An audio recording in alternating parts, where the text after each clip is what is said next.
네, 2부 바로 시작합니다. 앞서서 1부에서는 계열사별 채용 공고를 분석해 봤고요. 2부에서는 또 전형별로 공략을 해보겠습니다. 마민희 학생과 함께하고 있는데요. 우선은 내일이 자소서 마감이기 때문에 지금도 뭐 물론 썼다 지웠다 하시는 분도 계시겠지만 바로 또 짚어봐야 될 것 같은데요. 그나마 좀 다행이라고 생각이 드는 게 전체 계열사 모두 3개 항목만 출제가 되고요. 그리고 그 각 항목당 글자 수가 600자로 동일합니다. 굉장히 부담이 적어요. 자기소개서 항목만큼은. 그렇기 때문에 지금 시작해도 충분히 아주 퀄리티 높은 자기소개서를 만들 수 있는 기업이다라고 말씀드릴 수 있을 것 같아요. 뭐 다 합쳐봐야 6, 3, 18에 1,800자밖에 안 되잖아요. 네. 그래서 오늘 이 영상을 보고 같이 좀 잘 작성을 하면 좋을 것 같다는 말씀을 드리면서 네. 일단 항목을 조금 말씀을 드리면 그 금융 계열사 중에 3곳이었죠. 손해보험, 자산운용, 캐피탈은 항목이 동일하게 출제가 되었습니다. 1번, 2번, 3번 모두 동일하게, 글자 수 동일하게. 지금 옆에 화면으로 나오고 있는데요. 이렇게 가진 열정을 발휘해서 성취감을 느꼈던 경험이 1번 600자, 2번 직무와 관련한 강약점 기술, 약점 보완하기 위한 노력, 이렇게 2번 600자, 3번 지원하게 된 동기, 입사 후 포부, 어떻게 성장해 나갈지 이 항목이 공통적으로 출제가 되었다는 거 확인이 가능하고요. 같은 금융 내 계열사지만 금융투자, 증권사라고 말씀을 드렸었죠. 금융투자는 조금 다르게 출제가 되었습니다. 1번의 경우에는 업에 관심을 갖게 된 이유를 물어보죠. 앞서서 우리 1부에서 민영 아나운서님께서 말씀해 주신 대로 같은 직무인데 그러면 어떻게 우리가 계열사를 선택해야 되느냐. 제가 해당 업에 관련된 이해도나 자신의 직업관과 부합하는 정도를 말씀드렸는데 금융투자 바로 물어보죠. 업에 관심을 갖게 된 계기를 물어보고 있고요. 그리고 그 업 중에서도 굉장히 많은 증권사들이 있는데 왜 그 중에서도 우리 DB금융투자여야 될지에 대한 이야기 1번.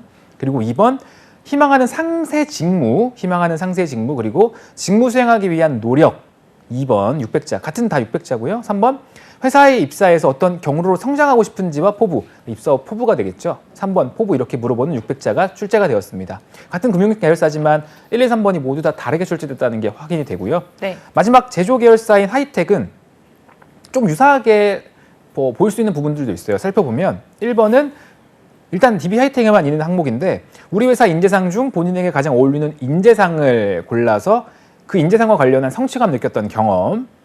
우리 아까 말한 그 3개 계열사의 공통 항목은 그냥 열정 발휘해서 성취감인데 하이텍은 인재상을 발휘해서 성취감. 같지만 다른 듯. 그리고 2번은 직무에 필요한 역량 중에 본인이 가장 강점을 기술하는데 강점을 유지 또는 향상. 다시 한번 말씀드리면 앞서서 3개의 계열사가 출제했던 것은 약점을 보완하는 거였는데 여기는 강점을 향상시키는 거. 또 비슷하지만 또 다른. 네. 3번 회사에 지원하기 위한 동기는 무엇이며 입사 어떻게 성장. 이것은 앞에 그 공통 3개 계열사의 공통 항목과 동일한. 네. 그러니까 금융투자를 제외하고 그 손해보험, 자산운용, 캐피탈 및 하이텍은 좀 유사한 면을 좀 띠는 그런 자기소개서의 전반적인 특징을 살펴볼 수 있었습니다. 요거를 이제 내일까지 바로 우리가 작성을 해서 제출해야 된다는 것 기억하시면 좋을 것 같아요. 네, 조금씩 좀 다르긴 하지만 결 자체는 다 비슷비슷한 것 같습니다. 먼저 DB 손해보험, 또 DB 자산운용, DB 캐피탈 이 3개사의 공통 출제 항목을 살펴볼 텐데 3가지 문항들 한번 살펴볼까요? 네. 조금 더 이제 항목별로 디테일하게 잡아보는 시간을 가져보도록 할게요. 우선 3개 계열사에서 공통적으로 출제된 항목 중 1번입니다. 자신이 가진 열정을 발휘해서 성취감을 느꼈던 경험을 기술해달라고 하고 있어요. 저는 이런 문항이 나오면 굉장히 좀 반가워요. 왜냐하면 그냥 열심히 해서 결과가 좋았던 걸 아무거나 쓰면 됩니다. 그러니까 내가 자랑하고 싶은 거 잘 쓰면 돼요. 다만 좀 한 가지만 팁을 드리고 싶은 건 뭐냐면 그럼 그냥 열심히 한 것만 쓰세요라고 했으면 됐을 텐데 열정을 발휘했다라고 열심히 한 이유가 나와야 되잖아요. 다시 말하면 우리 모두가 마찬가지지만 365, 24시간 내내 죽을 때까지 매사에 열정적이긴 힘들어요. 인생에 있어서 강약의 조절이 필요하고. 그러면 여러분들이 선택한 그 성취감 느꼈던 경험, 왜 하필 그 일에 조금 더 열정을 쏟게 되었을까에 대한 이야기가 조금 더 한두 줄 정도 추가가 되면 더 좋은 글이 될 것 같아요. 아셨죠? 그냥 열심히 해서 좋은 성과가 난 경험 어떤 것이든 괜찮지만 왜 하필 그 순간에 내가 조금 더 열심히 하려고 했을까를 설명하는 한두 문장이 있으면 괜찮을 것 같고요. 2번 항목은 직무와 관련해 강약점 그리고 약점을 보완하기 위한 노력을 물어보고 있는데 강약점을 쓰고 약점에 대한 보완 내용으로 넘어가기 전에 이러한 문항은 항상 여러분들이 시작점을 2번 어떻게 물어보고 있나요? 본인이 지원 직무와 관련해서 물어보고 있잖아요. 직무와 관련해서 물어보고 있으니까 직무와 관련되어 있다는 걸 먼저 보여줘야 돼요. 내가 지원하는 직무는 어떤 특성을 가지고 있다가 먼저 나와야 된다라는 시작점 기억하시면 좋을 것 같습니다. 다시 말하면 시작점은 첫 번째 문장, 내가 지원하는 이 직무는 어떤 특성을 가지고 있는데, 그럼 내가 가지고 있는 여러 가지 능력 중에서 여러 가지 뭐 요소들 중에서 그 특성을 가장 잘 발휘할 수 있게 만드는 건 강점으로 주장할 수 있는 거고요. 오히려 특성을 약화시키는 나의 어떤 성향이나 능력들은 약점으로 말할 수 있겠네. 이 흐름으로 가는 거예요. 그냥 강점은 뭐고 약점은 뭡니다가 아니라 지원 직무에 어떤 특성이 있는데 내가 가진 여러 가지 요소들 중에서 그 특성을 가장 잘 발휘할 수 있게 해주는 건 강점으로 쓰시고요.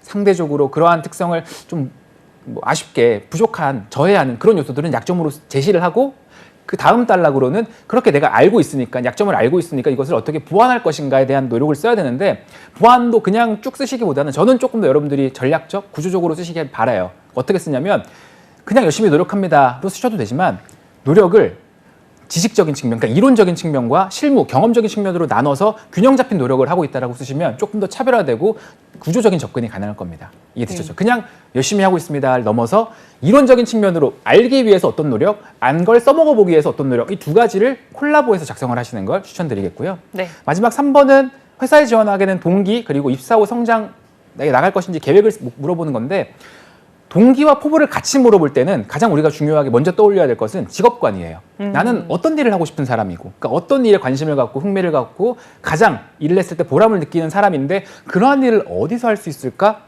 이 회사구나. 그게 회사 지원 동기예요. 첫 번째 문단으로 그 내용, 직업관이 가장 잘 실현될 수 있는 기업으로서의 이 기업, 첫 번째 문단이고요. 오케이. 그럼 생각해 보는 거예요. 기업 입장에서 그거 납득이 돼. 너 그거 한번 시켜줘 볼게. 입사해봐. 입사하면 어떻게 할 건데, 그거 직업관 실현하려고 어떻게 할 건데에 대한 이야기가 두 번째 문단이에요. 다시 말씀드리면 첫 번째 시작점은 직업관으로 시작을 해서 두터운 한 문단, 직업관을 가장 잘 실현할 수 있는 기업으로서의 지원회사.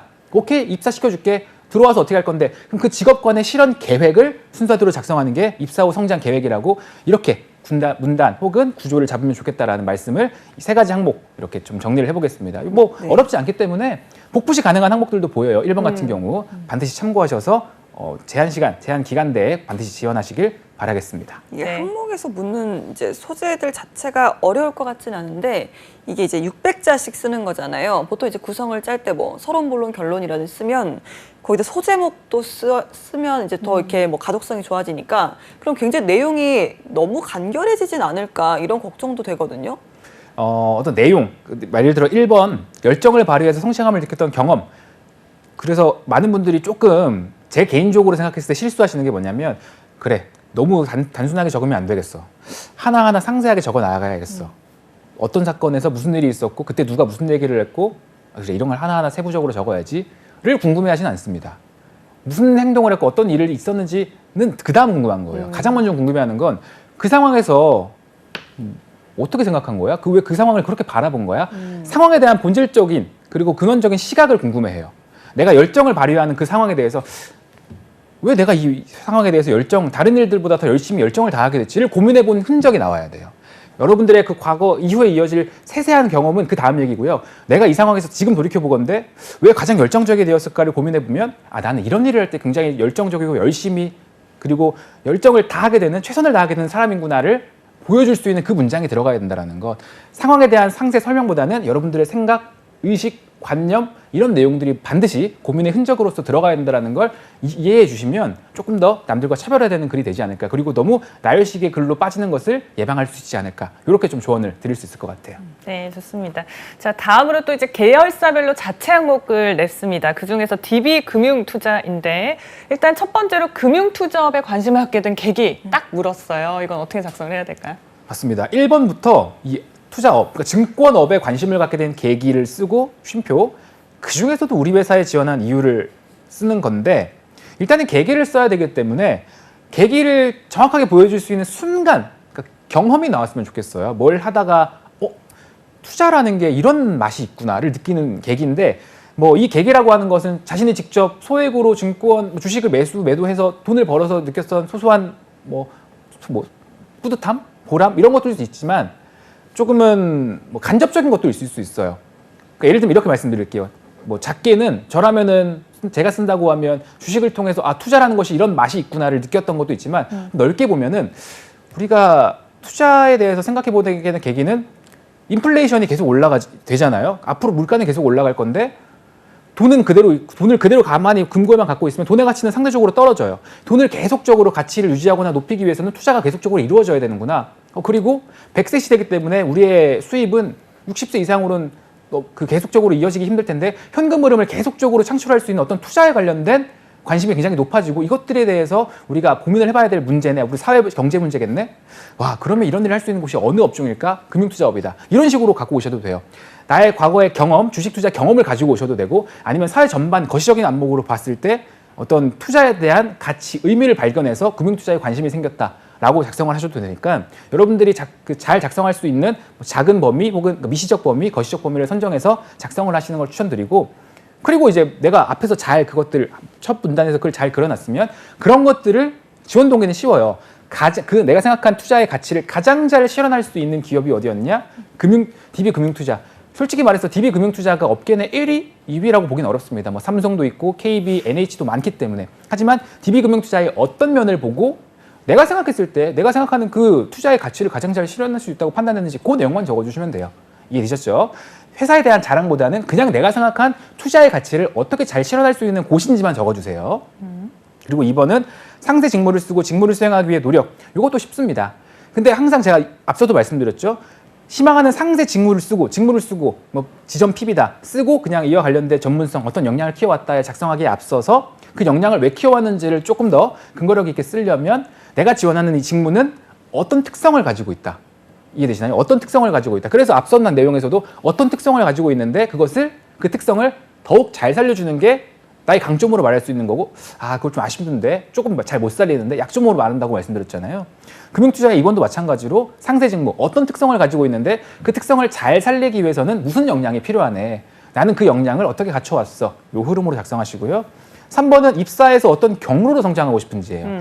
그러니까 앞서서는 지원 동기와 포부를 물어봤기 때문에 하나에 관통하는 직업관이 있다고 하면 여기는 포부, 성장 계획만 직접적으로 물어봤기 때문에 이런 경우에는 가장 여러분들이 쉽게 작성하는 방법, 시간적인 순서로 어떻게 성장할 것인지의 그림을 그려주시는 거예요. 입사 후에 단기적으로는 지점에 배치받아서 어떤 식으로 고객 응대나 우리 지점에 영업이익을 가져오는 영업활동을 하겠다. 그리고 이후에는 뭐 본사로 발령을 받든 어쩐 식으로 상품을 기획하는데 조금 내가 기여를 하든 그런 식으로의 노력. 그리고 장기적으로는 궁극적으로는 여기 장기적인 관점에서는 성장 계획이 1번에 작성한 내가 이 금융투자업에 느꼈던 가치, 관심, 금융투자가 가는 의미를 궁극적으로 실현하는 모습이 나중에 장기적으로 나와야겠죠. 그래서 성장 계획은 단기, 중기, 장기, 시간적인 흐름으로 여러분들이 작성하시는 것이 가장 쉽고 수월하게 작성할 수 있는 방법이다까지 좀 팁을 드릴 수 있겠습니다. 네. 그렇습니다. 다음 계열사가 이제 DB 하이텍입니다. 업종이 좀 다른데 그 항목 자체는 다른 계열사들과 꽤 유사성이 있었던 것 같거든요. 한번 짚어볼까요?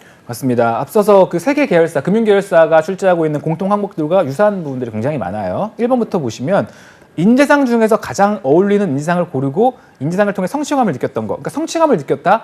열심히 해서 성과가 좋았다, 잘했다 정도로 생각하시면 되고 그럼 무슨 경험을 해서 성과가 좋았냐를 우리가 고민해 봐야 되는데 앞서서는 열정을 다한 경험이었어요. 근데 여기서는 인재상을 통해서 인재상과 관련된 열심히 해서 잘한 경험을 쓰는 건데 인재상이 무엇인지를 살펴봐야겠죠. DB 하이텍의 인재석은 총 4가지입니다. 창의 도전, 전문성, 글로벌 역량, 신뢰 화합 4가지 중에 그러니까 우리가 문항 자체도 그렇지만 뭔가 역량틱하게 쓸 수 있는 키워드들이 굉장히 많이 보여요. 네. 뭐 창의도 그렇고 도전도 그렇고 글로벌도 그렇고 화합, 우리 팀워크 관련된 경험도 그렇고 그래서 이 중에서 하나를 선정을 하시면 좋을 것 같아요. 저는 개인적으로 하나를 선정하고 그럼 그 선정한 것과 관련된 경험을 쓰시는데 열심히 해서 좋은 성과가 난 경험을 쓰는데 반드시 여러분들이 글에 차별화를 두기 위해서 쓰셔야 되는 건 뭐냐면 저는 이거 강력하게 추천하는 게 뭐냐면 그냥 저는 예를 들어서 창의력을 발휘해서 이런 성과를 냈다로 바로 가시는 게 아니라 문항 자체가 우리 회사의 인재상, 그러니까 우리 회사의 창의잖아요. 우리 회사의 창의 도전 인재상이잖아요. 왜 DB 하이텍은 창의적이고 혹은 도전적인 인재를 인재상으로까지 선택을 하면서 중요하게 생각할까를 한번 고민해보는 자세가 나오면 좋아요. 그러니까 시작점을 바로 경험으로 가지 마시고 DB 하이텍은 어떠한 비전이나 미션을 가지고 있는 회사이기 때문에 그러한 미션 비전을 달성하기 위해서는 그렇지 창의적인 사람이 필요하구나 이해하는 한두 문장이 들어가고 저도 마찬가지로 내가 소속되어 있는 조직의 목표를 달성하기 위해서 창의적인 노력으로 결과를 냈던 그 순간이 있다고 들어가시는 거예요. 네. 바로 경험이라기보단 해당 기업이 왜 인재상을 가지고 있는지에 대한 이유.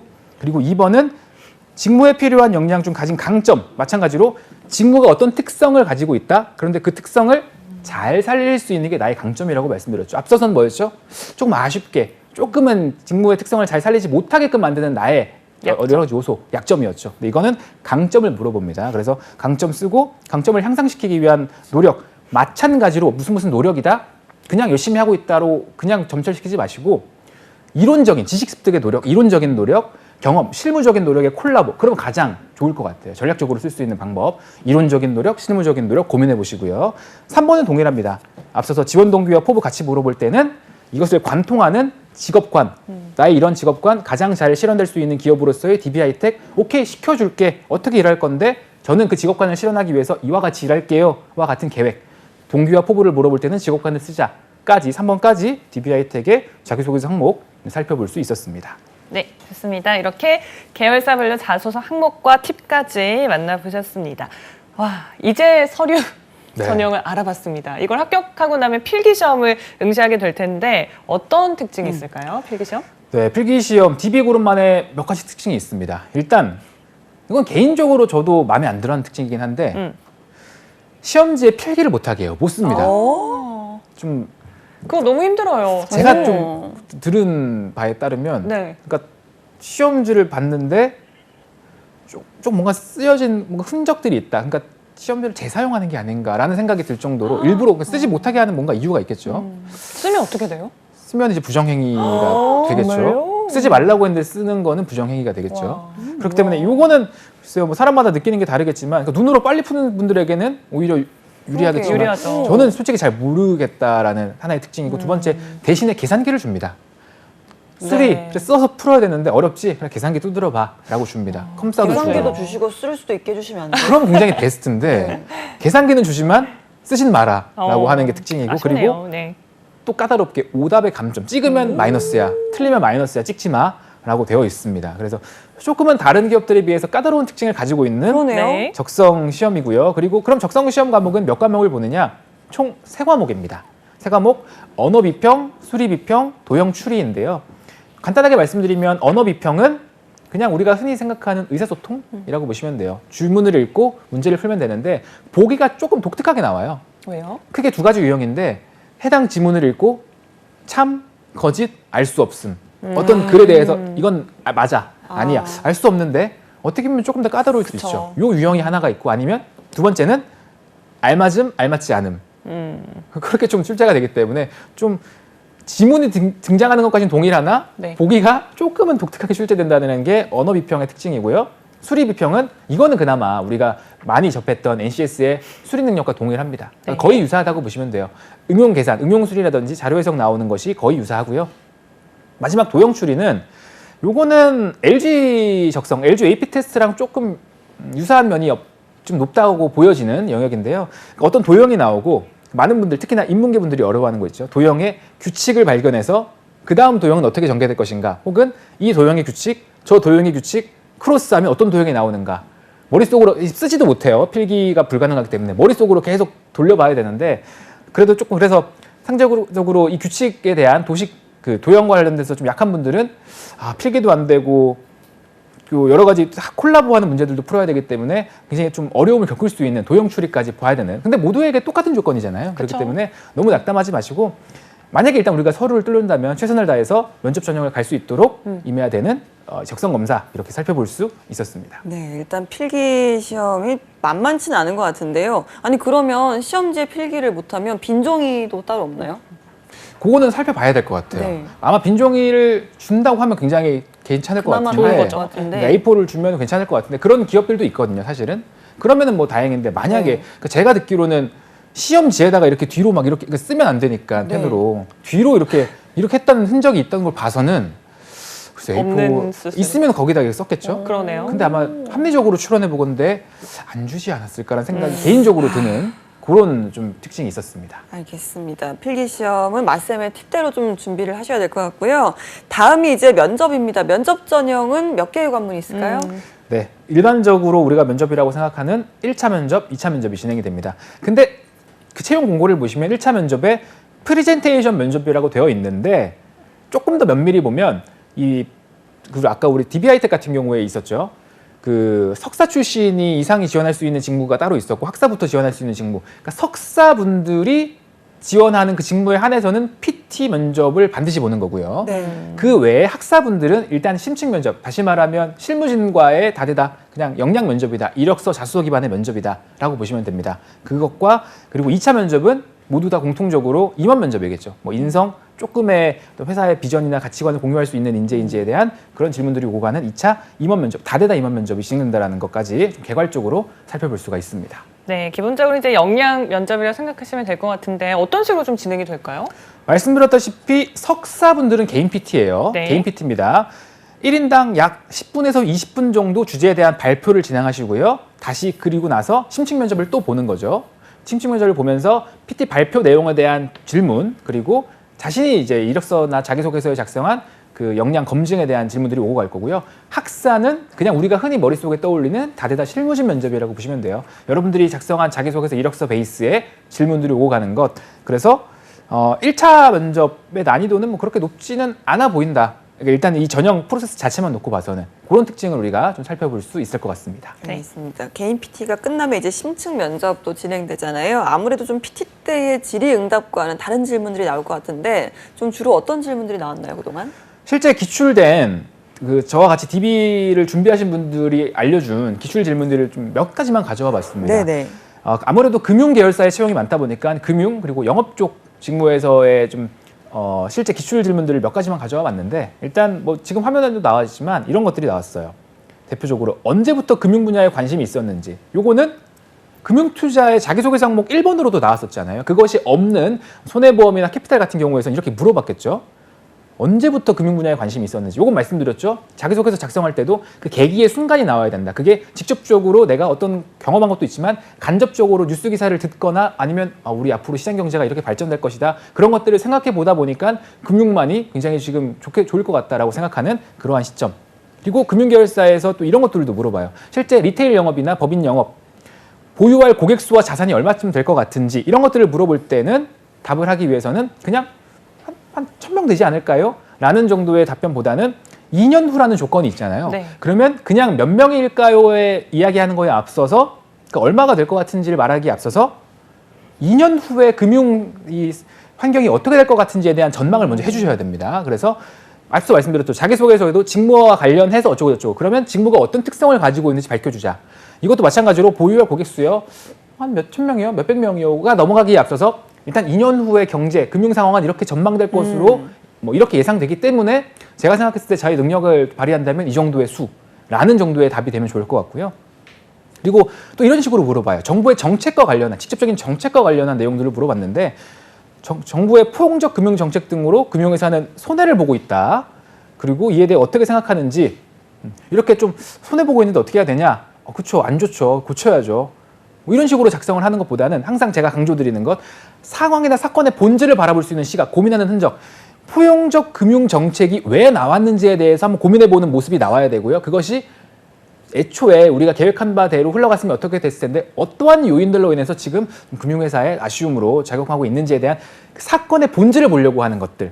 그러니까 손해보고 있으니까 안 좋지 라는 유도신문에 넘어가지 마시고요. 본질을 보려고 하는 모습들이 굉장히 중요해 보입니다. 그리고 영업직무에 대해서는 영업사원으로서 입사 후 가질 만한 본인만의 강점 굉장히 무난하죠. 그러니까 조금 더 거시적인 관점에서 직무뿐만 아니라 우리 회사, 업계 전반의 비전 그리고 같이 갈 수 있는 인재인지를 보려는 그런 직무와 관련된 내용들도 물어보고 있다는 것, 좀 일반적인 내용들 우리가 확인해 볼 수, 기출 질문으로서 확인해 볼 수 있었습니다. 네, 좋습니다. 이제 2차 면접이 최종 관문인데 간략하게 팁 짚어주시면요. 너무나 일반적인 면접이기 때문에 그냥 임원 면접이다라고 생각하시면 좋습니다. 네. 일반적으로 평균 3명에서 4명이 한 개조로 면접장에 들어가고요. 40분에서 60분 정도 소요가 된다고 해요. 뭐 이거는 뭐 상황에 따라 다르겠지만요. 그리고 일반적인 임원 면접처럼 개별 질의응답 그리고 인성이나 조직 적응에 대한 확인이 된다라고 하고요. 때에 따라서 토론 면접이 진행되는 경우도 있으니까 이거는 계열사의 홈페이지에 들어가서 확인이 필요하겠다까지 말씀드릴 수 있겠습니다. 네, 알겠습니다. 오늘 저희 DB그룹 채용에 대해서 알아봤는데요. 마지막으로 원포인트 레슨 한번 들어볼까요? 다른 것보다 내가 일문계 분들이라면 내가 왜 이 업종인지만 고민을 하시고 지금 빨리 썼으면 좋겠어요. 당장 내일까지지 않습니까? 그래서 제가 말씀드린 자기소개서 작성 관련된 뭐 도움이 되실지는 모르겠지만 그런 조언이나 팁 등을 활용해서 이 방송 영상 끝나자마자 바로 컴퓨터 켜셔서 작성하시는 것을 팁이지만 강력한 권유로 말씀드리고 싶습니다.